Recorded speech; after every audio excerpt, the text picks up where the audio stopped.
Des pas exécutés avec assurance et sérénité, illustratifs d'une consécration.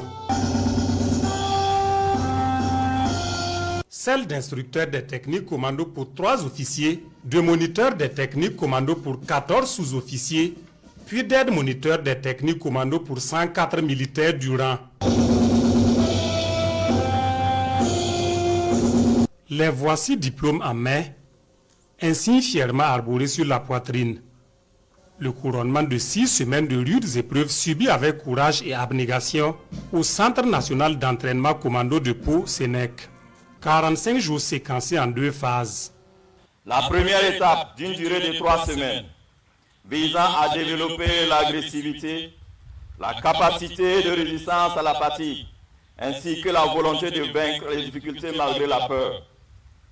Elle a développé par ailleurs les capacités d'autonomie, de rusticité, d'aptitude à durer en l'absence de repères, d'adaptation à des situations variées et déstabilisantes, ainsi que l'esprit d'équipe et de cohésion.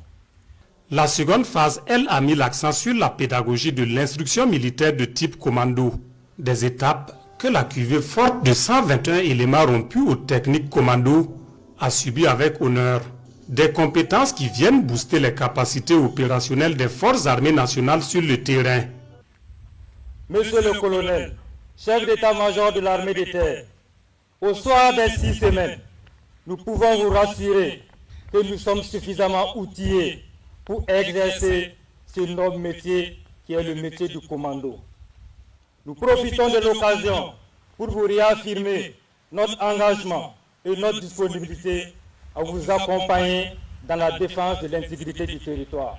Un engagement pris en présence du chef d'état-major de l'armée de terre, le colonel Ahmed Herman Rwamba, qui insiste sur la nécessité de mettre en pratique les connaissances acquises pour engranger davantage de victoires sur le terrain de la lutte contre le terrorisme.